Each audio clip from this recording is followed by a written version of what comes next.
এত ভিড় কেন এই জায়গায়? আসসালামু আলাইকুম চাচা। এই জায়গায় তো ভিড় কেন? বেলকে নিয়েছে, বেলের মহাজনকে।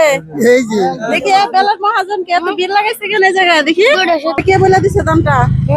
দামটা কে বলে দিছে? আমার আব্বু। এখন এই চাচার কাছে যে বিক্রি করছো এগুলো একটু বড় সাইজ ছিল, আর এগুলো ছোট, তাহলে এগুলোর দাম কত নিবা বলো? 250 টাকা। 250? কম হবে না? 50ই দিতে হবে। হ্যাঁ, তোমার নাম কি? মাহাদি। মাহাদি। তোমার আব্বুর নাম? জুরাইর আলী। রোজা রাখছো? রোজা রাখছো? মাশাআল্লাহ, কি বলে? হ্যাঁ, রোজা রাখা তুমি এগুলা বিক্রি করতে আসছো? দেও তো, তাড়াতাড়ি দাও, তোমার বিক্রি শেষ করে দেই। হাতে নাও। এটা কত টাকা?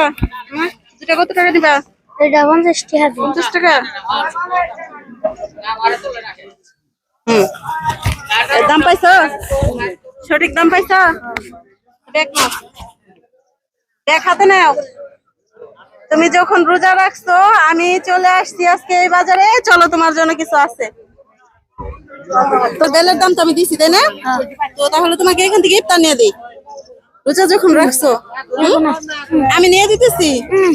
আমি খুশি হয়ে তোমার দিতেছি। তুমি যে রোজা রাখা বেল বিক্রি করতে আসছো এটা ভালো লাগছে, তাই খুশি হয়ে দিতেছি। এদিকে আসো।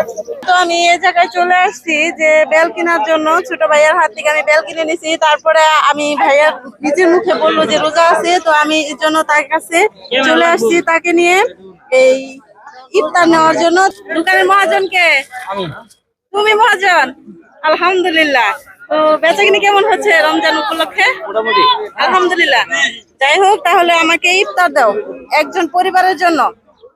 এই তোমার জন্য ইফতারি প্যাকেট করা হচ্ছে। তুমি মূলত বাজারে, এই ব্যস্ত বাজারের মাঝখানে বেল বিক্রি করতে আসছো, তার মধ্যে তুমি রোজা আসছো।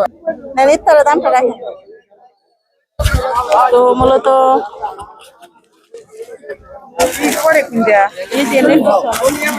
ইফতারটা এখানে উঠাই দিলাম, বাসায় নিয়ে যাবা। তোমার আম্মুরে বলবা যে রোজা থেকে তুমি বেল বিক্রি করতে আসছো, এই কারণে তোমার এক বড় আপু ইফতার দিয়ে গেছে, বুঝছো? এখন কি তুমি খুশি আছো? হ্যাঁ, খুশি থাকলে কি বলতে হয়? আলহামদুলিল্লাহ। দর্শক, আজকের ভিডিওটা এই পর্যন্ত। এরকম এই ছোট কাজগুলো আপনাদের কেমন লাগে অবশ্যই কমেন্টে জানাবেন। যদি ভালো লেগে থাকে একটা শেয়ার দিয়ে পাশে থাকবেন। আল্লাহ হাফেজ।